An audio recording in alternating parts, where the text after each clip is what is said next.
का जरिया है। बच्चियों को बताओ इस्लाम में गर्लफ्रेंड का कोई वजूद नहीं है, तसव्वुर ही नहीं है। उन्हें बताओ ताकि पता चले कि इस्लाम ने उन्हें मकाम क्या दिया था और वो क्या हो रही है। इसलिए कि हमारी बच्चियां हमारे घर में महफूज रहे वो कमाल नहीं है। घर की तरबियत ऐसी हो कि वो कॉलेज में जाकर के भी महफूज रहे, ये कमाल है। और हुजूर हसनुल उलमा की जब निगाह का ये आलम है, जोर से तो मदीने वाले की निगाह का आलम क्या होगा। हुजूर ने 1400 साल पहले जो देखा और जो फरमाया, उनमें से एक बात ये भी थी, लाना आखिर हाजिल उम्मत अव्वलहा, इस उम्मत का आखिरी गिरोह अगले गिरोह पर लान तान करेगा। 15 बातें बयान फरमाया ये 15 बातें जब इस उम्मत में आम हो जाएगी तो फिर लगातार अजाब आएंगे, जलजले होंगे, आसमान से पत्थर बरसेंगे, सूरतें बिगड़ जाएंगी। ये 15 चीजें जो बयान फरमाई, आज 15 की 15 बातें इस उम्मत में आम हो गई है। उसमें आखिरी बात बयान फरमाई थी कि इस उम्मत का आखिरी गिरोह अव्वल गिरोह पर जो है लानत करेगा, उन्हें बुरा कहेगा। आज लोगों ने सहाबाए किराम को बुरा कहना, उन पर लान तान करना एक फैशन कर दिया। दूसरी हदीस में अल्लाह के रसूल सल्लल्लाहु अलैहि वसल्लम ने फरमाया, इज़ा तहल्लत उम्मती सितन फअलैहि दिमार। हुजूर ने फरमाया जब मेरी उम्मत 6 चीजों को हलाल समझने लगे तो समझ लो उन पर तबाही आएगी। इज़ा ज़हरा फ़ीहिम तलाऊन, जब उनमें लान तान आम हो जाए।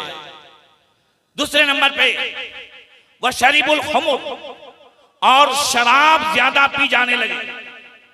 आज शराब नाम बदल बदल के पी जाने लगी।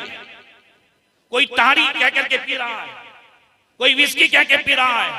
और शराब ही हराम नहीं है, कुल्लु मुस्किरिन हरामुन, हर नशा आवर चीज हराम है, हर नशा आवर चीज हराम है। उसमें ई सिगरेट जो आज नौजवानों में आम है, ई सिगरेट जी, इलेक्ट्रिक हुक्का, जिसमें जो है वो पाउडर होता है, वो भी नशे वाला। और इसकी आदत ने आज बड़े बड़े करोड़पतियों को रोडपति बना दिया, जिनकी औलाद को इसकी आदत हुई है। कई ऐसे हमारी कौम के लोग कि जो 6 करोड़ के फ्लैट में रहते थे, वो आज बिक करके, फिर सिर्फ 2 महीने की बात कर रहा हूं मैं, और बच्चा रोजाना आज भी उसे 50,000 रुपया सिर्फ इसके लिए चाहिए, इस सिगरेट के लिए। इसी तरीके से इंजेक्शन, पाउडर नौजवानों को इन चीजों पे लगाया जा रहा है। अगर हम चाहते हैं कि हमारा नौजवान इन सारी बुराइयों से बचे, तो सबसे पहले हमारे बाप दादा की जो आदत थी उस आदत को घर में लागू करे। वो ये है कि हमारा बच्चा 10 बजे अपने घर में हो। अगर 10 बजे अपने घर में है, मेरे बड़े अब्बा फरमाते थे, तुम्हारा कोई भी दोस्त हो यहां लाओ, तुम्हें नहीं जाना है, कुछ भी हो यहां बैठो, तुम्हें कहीं नहीं जाना है। अगर चाहते हो कि बच्चे खराब ना हो, ये रात 3-3, 4-4 बजे तक बच्चों का बाहर बैठना वैसे भी हदीस की रोशनी में मकरूह है। और फिर उसके अलावा याद रखें, इस्लाम ने ऐसा हमें निजाम दिया है कि अगर इशा की नमाज जमात के साथ पढ़ लें और फजर की नमाज जमात के साथ पढ़ लें, पूरी रात सोए रहे, इबादत करने का सवाब है। अब चाहे कहीं ना बैठे, अब चाहे कुछ ना पढ़े, इंतजार सलात बाद सलात फिर सलात, इशा की नमाज पढ़ी जमात से, देख लिया 6:30 बजे जमात है और 6 बजे का अलार्म रख लिया, उठना है फजर में। अब इस नमाज का इंतजार तुम्हें नमाज में रखेगा, पूरी रात सोए रहो, इबादत का सवाब है।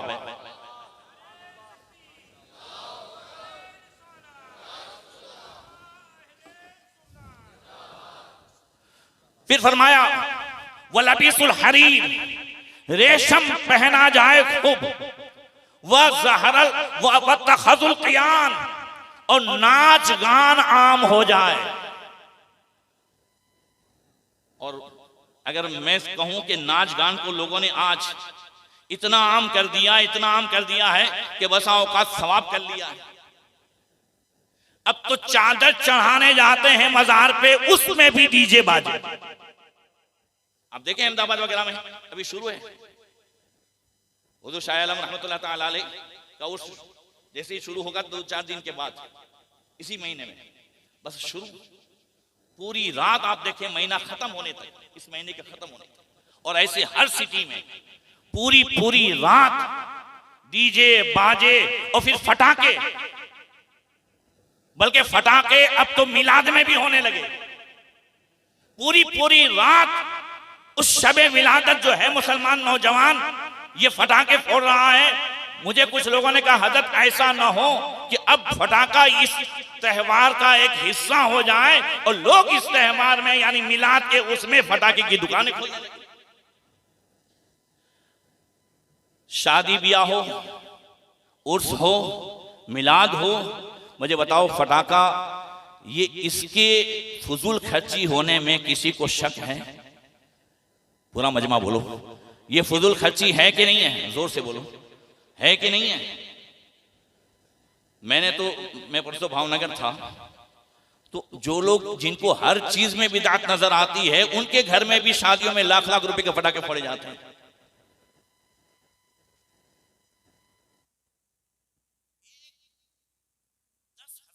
बंडल अगर मेरे हाथ में हो और मैं उसे आग लगाऊं,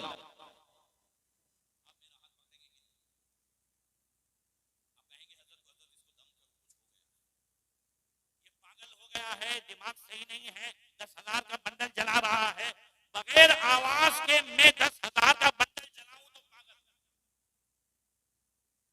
आप आवाज के साथ लाख रुपया जला दें।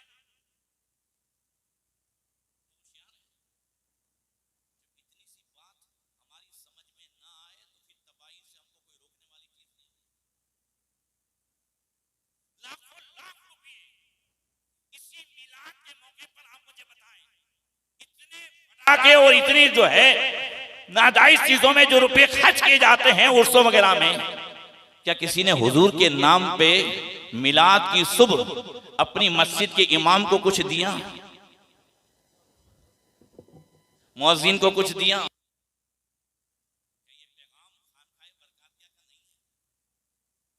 हिंदुस्तान में एक वाहिद ही खानकाह है कि दीन के हर काम करने वाले के पीछे उनका हाथ है, चाहे वो किसी मस्जिद में हो, चाहे मुअज्जिन हो, चाहे इमाम हो, चाहे मुदर्रिस हो। आज अगर उन्हें कहीं से इज्जत भी मिलती है तो कल भी तारीख में लिखा जाएगा ये खानकाह बरकातिया का पैगाम था, और हाँ ये उन्हीं का इरशाद था जो आज इज्जत मिल रही है। नारे तकबीर, नारे रिसालत, मसलके आला हजरत खानकाह बरकातिया, खानकाह बरकातिया, बरकाती फैजान, मुर्शिद आज़म हिंद कॉन्फ्रेंस। नारे तकबीर। 4 चीजें मैंने बयान की हैं, 2 चीजें आगे जो है बयान करूंगा, मगर इधर मैं बात कर रहा था लान तान पे, सहाबा पे लान तान, और खुसूसियत के साथ अब तो जो है माज़अल्लाह हज़रत अबू बकर सिद्दीक रज़ियल्लाहु ताला अन्हु पर भी जो लोगों ने आवाज शुरू कर दी, उनके ताल्लुक से भी बातें शुरू हो गई और उनकी अफजलियत के हवाले से। जबकि अहले सुन्नत वल जमात का इत्तेफाक है, तमाम सहाबा हज़रत मौला अली समेत हर एक का इत्तेफाक है कि अंबिया के बाद अगर कोई अफजल है तो सैयदना सिद्दीक अकबर की जात है। सिद्दीक अकबर के ताल्लुक से जबान खोलने वाला मुस्तफा करीम को कितनी अजियत देता है, इस रिवायत से अंदाजा लगाएं। हजरत अबू दरदा रज़ियल्लाहु ताला अन्हु कहते हैं कुन्तु जालिसन मान नबी सल्लल्लाहु ताला अलैहि वसल्लम इज़ अक़बल अबू बकरीन आखिज़न बितरफ़ि सौबिही।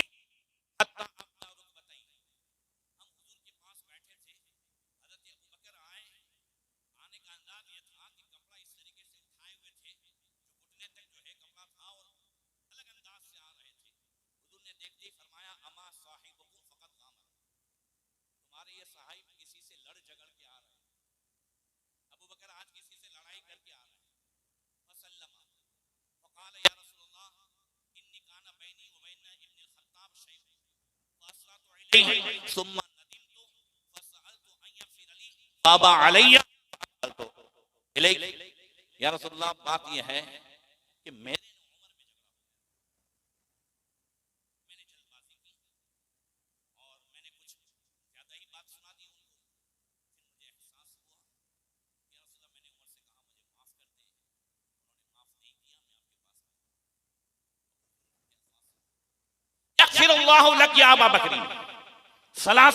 हुजूर ने 3 मरतबा फरमाया, अबू बकर अल्लाह तुम्हारी बख्शिश फरमा दे, अबू बकर अल्लाह तुम्हारी मग़फ़िरत फरमा दे, अबू बकर अल्लाह तुम्हें माफ फरमा दे। 3 मरतबा फरमाया। फनदीमा उमर, हज़रत उमर को भी बाद में एहसास हुआ कि अबू बकर ने माफी मांगी, मैंने मना कर दिया।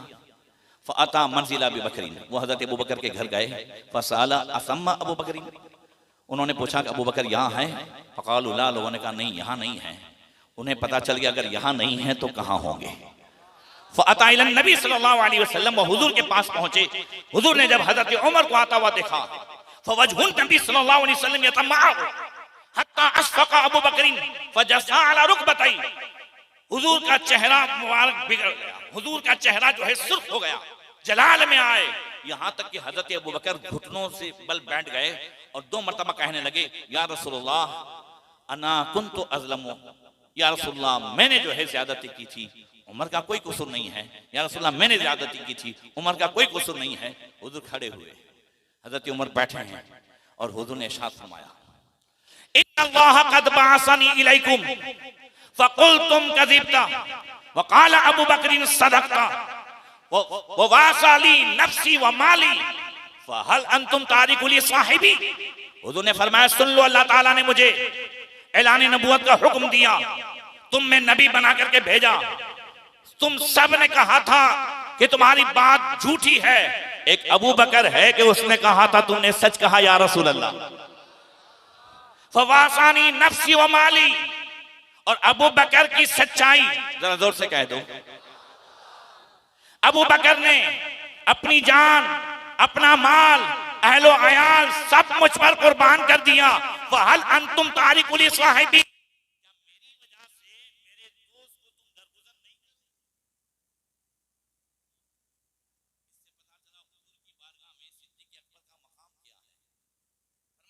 सबने कहा कज़िबता कि तुम्हारी बात गलत है। अबू बकर ने कहा सच कहा। जब मेराज में आका तशरीफ ले गए थे, उस वक्त जिब्रील अमीन से हुजूर ने फरमाया कि इन्ना कौमी ला युसद्दिकुनी, ये मेराज की बात मेरी कौम नहीं मानेगी।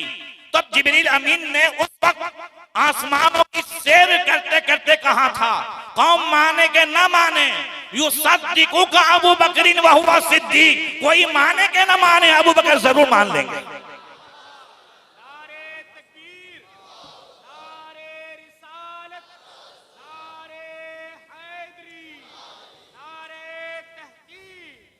और जब अबू जहल पूरी जहालत के साथ जब मेराज की सुबह हज़रत अबू बकर के पास पहुंचा, वो कहने लगा, हल्लकली साहिबी यज़अमु अन्नका ज़हबा इला बैतुल मक़दिस व जा क़ब्ल अन युस्बिहा। पहले तो पूछता है, क्या मालूम है तुम्हारे साहब ने क्या कहा? उन्होंने कहा कि रात रात गए बैतुल मुक़द्दस और सुबह होने से पहले वापस आ गए, 1 महीने का रास्ता है। पहले ऐसे उसने पूछा, अबू बकर ऐसा कोई कहे तो मानने वाली बात है? कहा नहीं, 1 महीने का रास्ता है, रात को जाए सुबह कैसे वापस आ सकता है? बोले हल लका मिन साहिबिन, तुम्हारे साहिब के बारे में मालूम है, उन्होंने ऐसा कहा है। तो हजरत अबू बकर क्या कहते हैं, वक़ाल ज़ालिक, क्या उन्होंने कहा है? कहता हाँ हाँ उन्होंने कहा है। तो हजरत अबू बकर कहते हैं, लाइन काना क़ाल ज़ालिक लसदक़ा, अगर उन्होंने कहा है तो सच ही तो कहा है। अबू बकर ने यह मिजाज दिया, आशिक वो होता है जो दलील नहीं मानता, बेदलील माने उसी को आशिक कहते हैं। इसलिए आज तक मिलाद हो, उर्स हो, खड़े होकर सलाम पढ़ना हो, बरेली ने कभी दलील मांगी नहीं है, दलीलें दी है। आशिक को दलील की जरूरत नहीं होती है, आशिक दलीलें मांगता नहीं है, दलील देता है। जब अबू जहल कहने लगा अब तो सत्य को